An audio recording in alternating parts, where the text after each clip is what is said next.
Diabetes is a common condition that affects all kinds of people all over the world.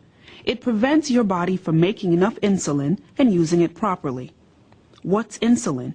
Well, insulin is a hormone your body needs to change food into energy. This is very important because your body needs energy to work well. Your body is made up of many different organs, and they do many different things. One of these organs is called the pancreas, which is where your body makes insulin.